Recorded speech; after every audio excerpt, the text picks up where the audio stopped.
মুসআব বিন উমাইর সব থেকে ওই সময়ে ধনীর দুলালি ছিল একটাই সন্তান। কার দুলালি ছিল? ধনী পরিবারের সন্তান ছিল। এতটা ধনী পরিবারের সন্তান ছিল যে ওই সময়ে সে একটা যে পোশাক পরিধান করত, এখন বাংলাদেশের মূল্য কমপক্ষে 40 লাখ টাকা। কত টাকা? সকালে যে পোশাক পরতো বিকালে সেই পোশাক পরতো না, আজকে যে পোশাক পরতো কালকে সেই পোশাক পরতো না। এত ধনী পরিবারের সন্তান ছিল, এত সুঘ্রাণ, দামি সুঘ্রাণ ব্যবহার করত, যেই সুঘ্রাণটা যদি কেউ ওই রাস্তা দিয়ে যেত তাহলে বুঝতে পারতো এই রাস্তা দিয়ে মুসআব বিন উমাইর হেঁটে গিয়েছে। এতটা এতটা আদরের দুলাল ছিল সে। কিন্তু ঘটনাক্রমে সে জানতে পারল সঠিক দিনের সন্ধান। কিসের সন্ধান? বলো কিসের সন্ধান? ইসলামের সন্ধান সে জানতে পারল। ইসলাম এমন একটি জীবন ব্যবস্থার নাম যেখানে প্রশ্ন করলে এমন কোনো বিষয় নাই যে উত্তর পাওয়া যায় না। মুহাম্মদ সাল্লাল্লাহু আলাইহি ওয়াসাল্লামের আমিত ধর্মের কথা জানতে পেরে তিনি ইসলাম গ্রহণ করে নিলেন। সুবহানাল্লাহ। বলেন, কি গ্রহণ করল? ইসলাম গ্রহণ করে নিল, কালেমা পড়ে নিল। নেওয়ার পরে তার উপরে জুলুম কেমন শুরু হলো জানো? যখন তার মা জননী জানতে পারল যে আমার সন্তান নিজের ধর্ম বাদ দিয়ে মুহাম্মদ সাল্লাল্লাহু আলাইহি ওয়াসাল্লামের আনিত ধর্মে দীক্ষিত হয়েছে, এটা যখনই জানতে পারল, মা সন্তানকে ডেকে আগে বোঝানোর চেষ্টা করল। কিসের চেষ্টা করলো? যে দেখো ওইটা বাদ দিয়ে দাও, কারণ বাপ দাদা ধর্মের উপরে থাকো, উনি যেটা এনেছে ও ধর্ম পালন করা যাবে না। এইভাবে বোঝাইতে লাগলো। বোঝানোর পরে যখন হলো না, মা যাকে জননী বলা হয়, মা জননী সন্তানের খাবার দাবার পানি সকল ফ্যাসিলিটিস বন্ধ করে দিল। কি করে দিল বলো? তোমাদের জীবনে এমন কি হয়েছে যে ইসলাম পালন করতে যে মা এক ওয়াক্ত খেতে দেয় না? বরঞ্চ তোমাদের মা বাবারা আরো বলে ইসলাম অনুযায়ী চলে। কথা কও ঠিক না বেঠিক? যদিও তারা যদি ইসলাম মতো না চলে, তারপরও তাদের কিন্তু মন মানসিকতা তুমি অন্ততপক্ষে ইসলামের উপরে চলো, ঠিক কিনা? মা জননী যিনি সন্তানের খারাপ কখনো চায় না, সন্তানের কষ্ট কখনো সহ্য করতে পারে না।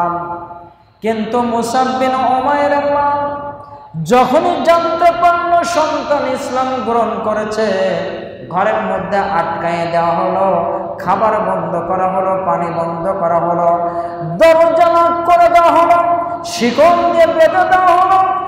এত আদরের দুলাল, এত দামি আদরের ঘরের সন্তান, এত দামি পোশাক পরিহিত, এত দামি আতর ব্যবহারকারী, সেন ব্যবহারকারী, এত সুন্দর একটা সন্তানকে ঘরের মধ্যে আটকায় খাবার দাবার যখন বন্ধ করে দেওয়া হলো, কয়েকদিন গেল। ঘটনার মধ্যে সে 1 দিন 2 দিন 3 দিন, তারপরে তার মা তাকে দরজা খুলে দিয়ে বাইরে করে নিয়ে আসলো। জিজ্ঞাসা করলো, তুমি কি তোমার চিন্তার পরিবর্তন নিয়ে এসেছো? তুমি কি ইসলামকে ছেড়ে দেবে নাকি ইসলামের উপরেই থাকবে? কোনটা করবে বলো?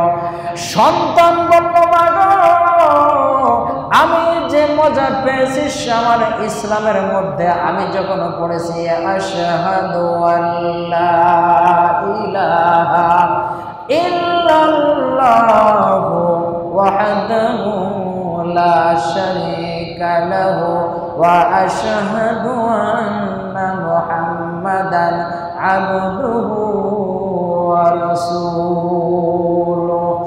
এর মধ্যে যে মজা পেয়েছি, যে ক্ষুধা পেয়েছি, যে সুধা পেয়েছি, ক্ষুধা নিবারণ করার যে মজা পেয়ে গেছে, ও মা তুমি যদি আমাকে সব কিছু ত্যাগ করতে বলো, সব ত্যাগ করব, কিন্তু ইসলামকে আমি ত্যাগ করতে পারি না। এত আদরের দুলাল মা জননী সব যাও, তোমার মতন সন্তান দরকার নাই, তোমার মতন সন্তানের আমার বাড়িতে কোনো জায়গা নাই।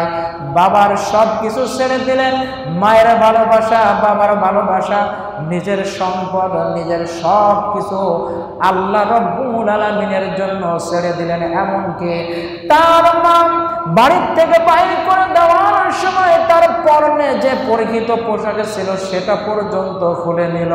মুসআব বিন উমাইর একটা কেবলমাত্র শুধু নিজের আব্রুটা ঢাকার মতো একটা পোশাক দিয়ে ঢেকে রাহমাতুল লিল আলামিনের দরবারে পৌঁছায় গেলেন। বল আল্লাহু আকবার।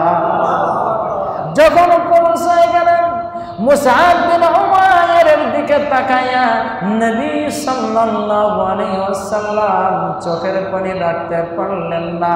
জিজ্ঞাসা করলেন, মুসআব, তোমার শরীরের এই অবস্থা কেন? ঘটনার মধ্যে এমন আসছে যে একটা সাপের শরীর থেকে যেমন কোষটা পাল্টাইলে ওই পাল্টানো খোলসটা যেমন ছিঁড়ে ছিঁড়ে পড়ে কি পড়ে না, এইরকম অবস্থা যেমন সাপের খোলসের অবস্থা হয়, মুসআব বিন উমাইরের এই শরীরের অবস্থাটা অমন হয়ে গিয়েছিল।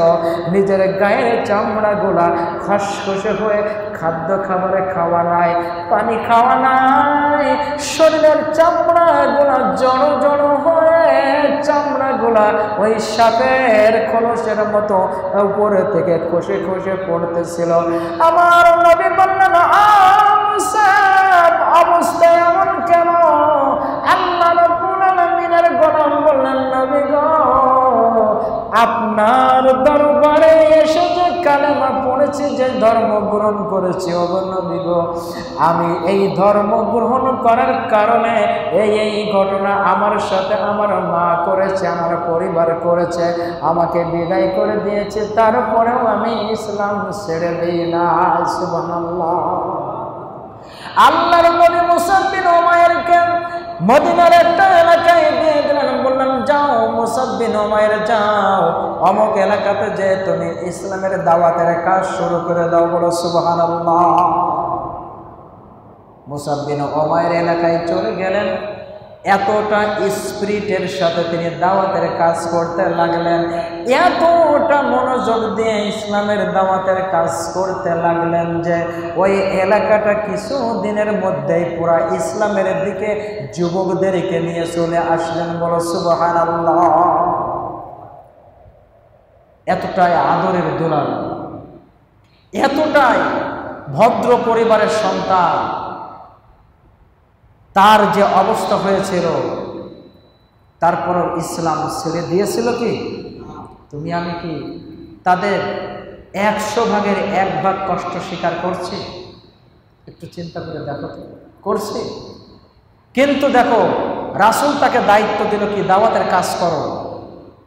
তিনি এতটা মনোযোগ দিয়ে স্পিরিটের সাথে দাওয়াতের কাজ করেছিল যে একটা এলাকায় ইসলামের সুশীতল ছায়ার মধ্যে নিয়ে চলে এসেছিল। আমি তুমি কি সেইভাবে দাওয়াতের কাজ আমাদের সমাজে যুবকদের মধ্যে, মুরব্বীদের মধ্যে করতে পারি না?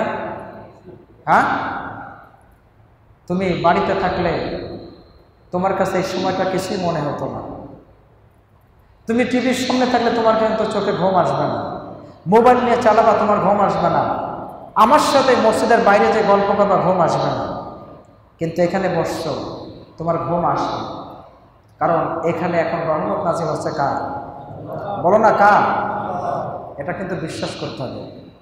আল্লাহ রাসূল বলেছেন, নাযালাত আলাইহিমুস সাকিনা, প্রশান্তি অবতীর্ণ করছে কে? সুতরাং একটু চেষ্টা করো, বসে মনোযোগ দিয়ে শোনো। এতটাই ধনী পরিবারের সন্তান, ইসলামের জন্য নিজে এত কষ্ট করলো, তারপরেও ইসলাম থেকে দূরে সরে গেল না। এরপরে তিনি একটা জিহাদের ময়দানে যে শাহাদাত বরণ করলেন। আল্লাহ রাসূল সাল্লাল্লাহু আলাইহি সাল্লাম বলেছেন যে আমি মুসআব বিন উমাইরকে দেখছি জান্নাতের মধ্যে পাখি হয়ে আল্লাহ রাব্বুল আলামিন ওকে 8টা জান্নাতের মধ্যে উড়ে বেড়ানোর পারমিশন দিয়ে দিয়েছে। সুবহানাল্লাহ। এর নাম হলো মুসআব বিন উমাইর, এর নাম হলো ইসলাম পালনকারী যুবক। তুমিও যদি এখনো তাদের মতো ইসলামকে ধারণ করে এখনো যদি মাঠে ময়দানে নেমে পড়ে, আমার তোমার সফলতা আসবেই আসবে। আর যদি ওই রাস্তায় তোমার আমার মৃত্যু হয়ে যায়, জান্নাত দিয়ে দিবেন কে? কে বলো? তোমরা যা জানো না তা তোমরা জেনে নাও। আল্লাহ সুবহানাহু ওয়া তাআলা এই মর্মে বলেছেন, ফাসআলু আহলা যিকরি ইন কুনতুম লা তা'লামুন।